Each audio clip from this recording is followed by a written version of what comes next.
أما بعد فأعوذ بالله من الشيطان الرجيم بسم الله الرحمن الرحيم يسبح لله ما في السماوات وما في الأرض الملك القدوس العزيز الحكيم هو الذي بعث في الأميين رسولا منهم يتلو عليهم آياته ويزكيهم ويعلمهم الكتاب والحكمة وإن كانوا من قبل لفي ضلال مبين. صدق الله مولانا العظيم. إن الله وملائكته يصلون على النبي يا أيها الذين آمنوا صلوا عليه وسلموا تسليما. الصلاة والسلام عليك يا رسول الله وعلى آلك وأصحابك يا سيدي يا حبيب الله. الصلاة والسلام عليك يا مقيم قلوب المؤمنين وعلى آلك وأصحابك يا سيدي يا رحمة للعالمين.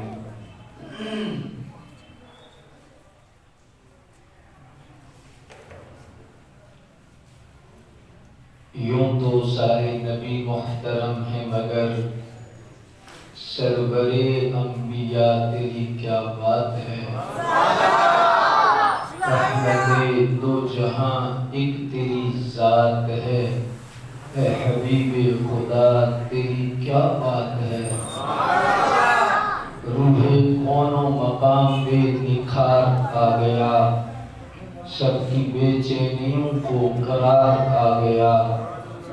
مرحبا مرحبا ہر کسی نے کہا آمد مصطفیٰ تیری کیا بات ہے. چار سو رحمت کی گھٹا چھا گئی. باغ عالم میں فصل بہار آ گئی. دل کا غنچہ کھلا اسم اعظم ملا. ذکر صلی علی تیری کیا بات ہے. حضرت آمینہ کے دلارے نبی غم زدہ امتوں کے سہارے نبی روز محشر کہے گی خلق خدا سب کے مشکل کشا تیری کیا بات ہے.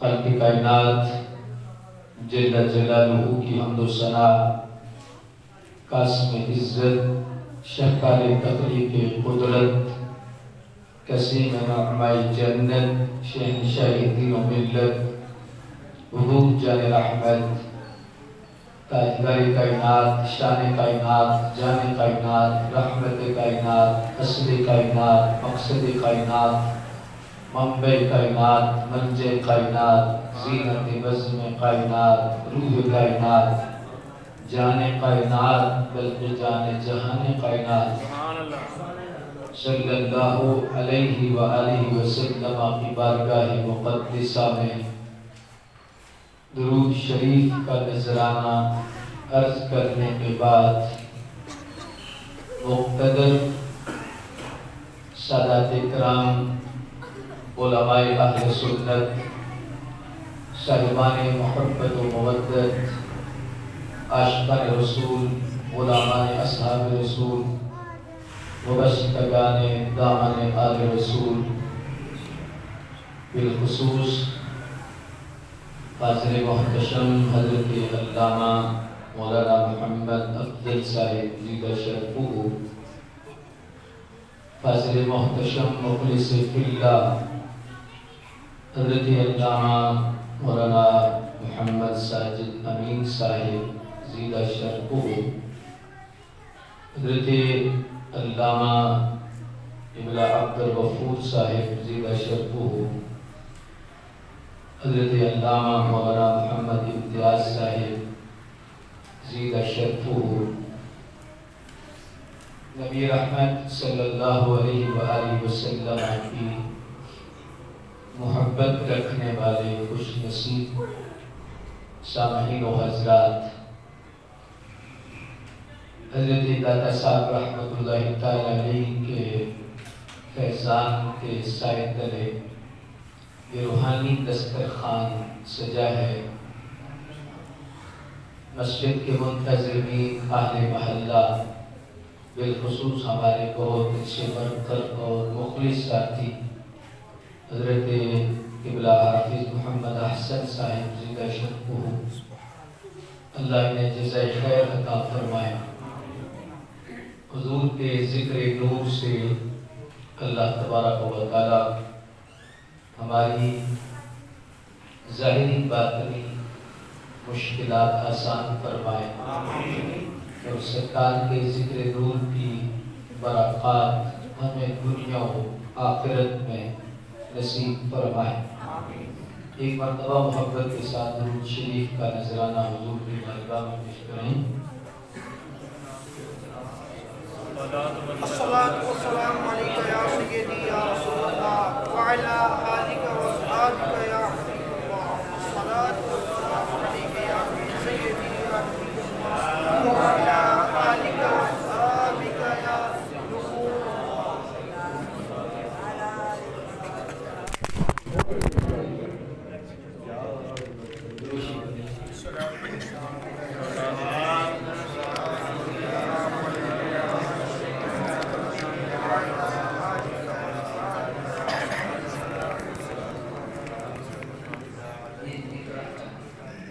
جہاں سے دیکھ کے جانا۔ چلو چلو جو گزر جو گزر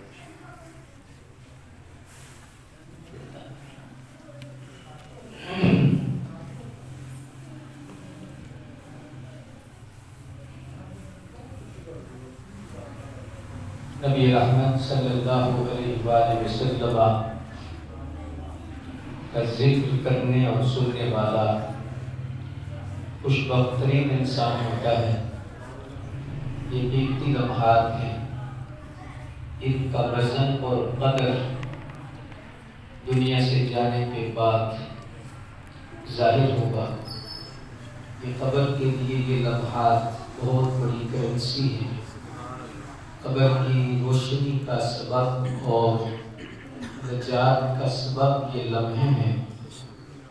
حضور کے ذکر نور کی مجلس ہر حوالہ سے فائدہ دیتی ہے، قرآن و سنت کی تبلیغ کا ذریعہ ہے، حضور کی محبت کے اضافے کا ذریعہ ہے، سرکار کے دین کی اشاعت اور اسلام کے نظام کو مزید نفاذ کے رستے پر لے جانے کے لیے ایک بہترین ذریعہ ہے۔ لوگوں تک قرآن و سنت کا پیغام پہنچانا ان محافل کے ذریعے بہت آسان ہو جاتا ہے۔ میں آج مختصر وقت میں آپ کے سامنے دو چیزیں رکھنا چاہتا ہوں اور اس انشاءاللہ پھر یہ نشست اپنے اختتام کی طرف پہنچے گی۔ میلاد شریف کی حقیقت کیا ہے، اس کے فائدے کیا ہیں اور اس کا پیغام کیا ہے۔ نبی رحمت صلی اللہ علیہ وسلم کا میلاد ہم صدیوں سے مناتے آ رہے ہیں، مختلف حیثیتوں سے، مختلف طریقوں سے اور مختلف روایات سے یہ سلسلہ دور جاری ہے۔ حضور کے میلاد شریف کی حقیقت حضور کا ذکر ہے۔ بنیادی طور پر مسئلہ سمجھنے والا ہے کہ حضور کا ذکر میلاد شریف کی حقیقت ہے۔ ایک چیز ہوتی ہے حقیقت، ایک چیز ہوتی ہے اس کا انتظام۔ یہ مسجد نیتاً جب بندہ وقف کر دیتا ہے تو یہ اللہ کا گھر قائم ہو جاتا ہے مسجد۔ اب باقی اس کا انتظام ہے اور اس کو ظاہری صورت دینا ہے۔ آپ 1400 سال سے لے کر آج تک مسجد کی حقیقت ایک ہے، لیکن انتظام ہر دور میں بدلتا رہا ہے۔ مسجد نبوی شریف کا جو پہلے کا دور ہے اور آج کا دور ہے، نفس مسئلہ میں حقیقت میں مسجد ادھر ہی ہے، لیکن انتظام بدلتا رہا ہے۔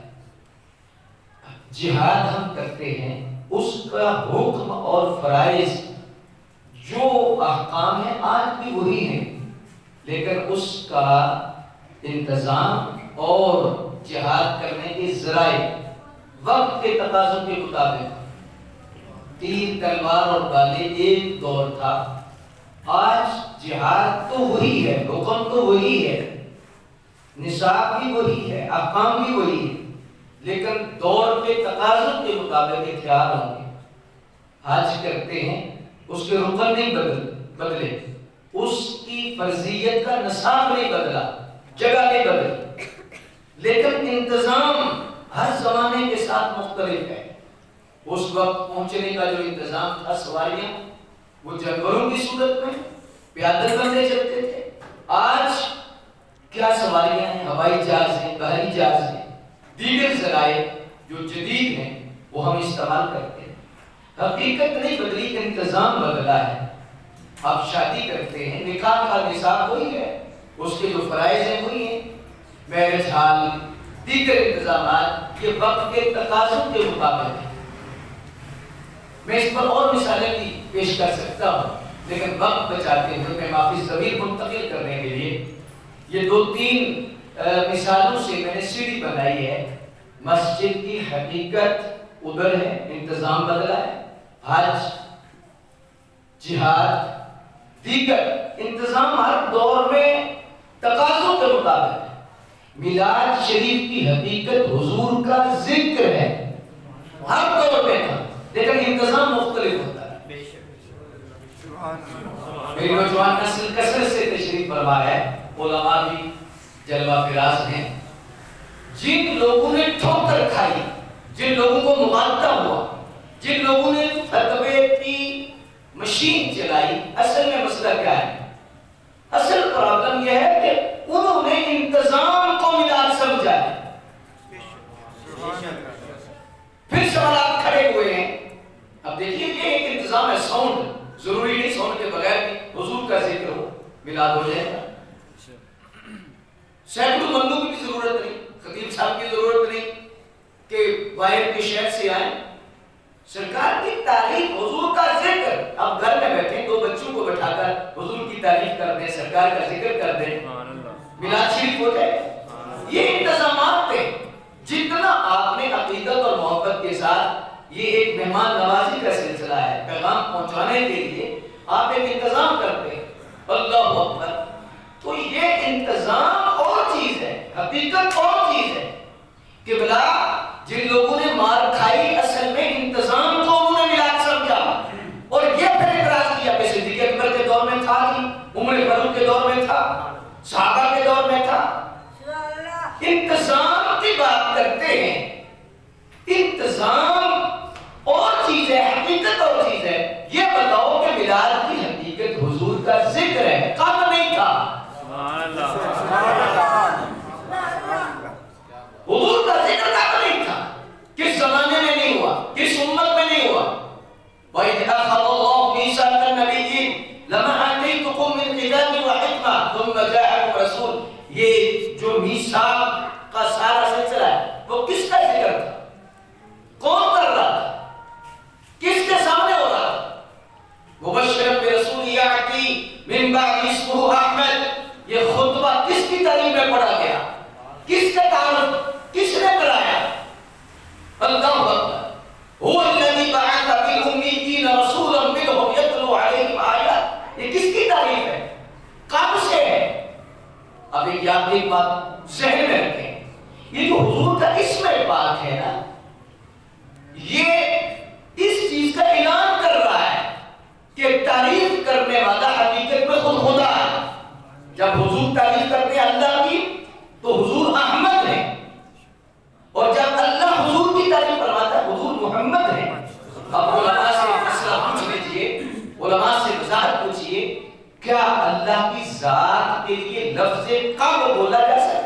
کہ اللہ کب سے؟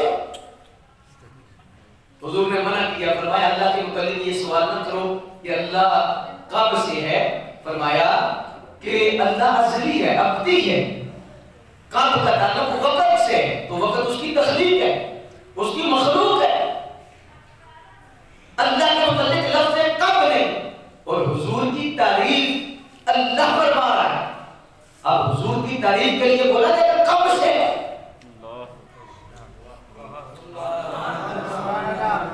کہ حضور کی تعریف کب سے ہے، تو پھر اللہ کب سے ہے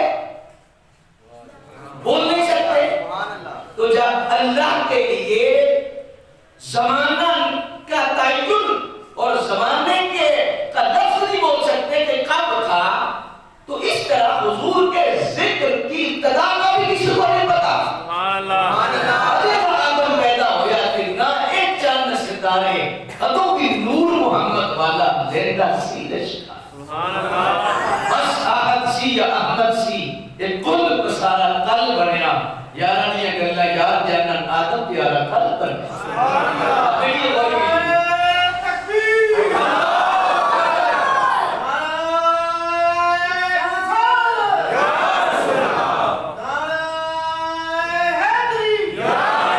اب دیکھئے نا، یہ جو ورفعنا ہے یہ ماضی مطلق، ماضی کی تین قسمیں، ایک ماضی قریب، ایک ماضی بعید اور ایک ماضی مطلق۔ قریب 2 منٹ، 2 گھنٹے، 2 دن، 2 سال، 10 سال، 20 سال، یہ ماضی قریب ہے۔ 200 سال، 300 سال، 400 سال، 1000 سال، یہ ماضی بعید ہے۔ یہ ماضی کی قسم جس میں زمانے کا تعین نہ ہو کہ کب سے ہے، اس کے لیے ماضی مطلق آتا ہے۔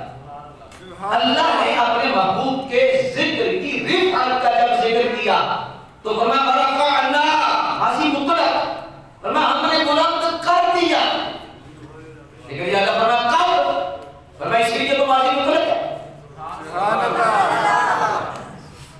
ہم نے بلند کر دیا ہے۔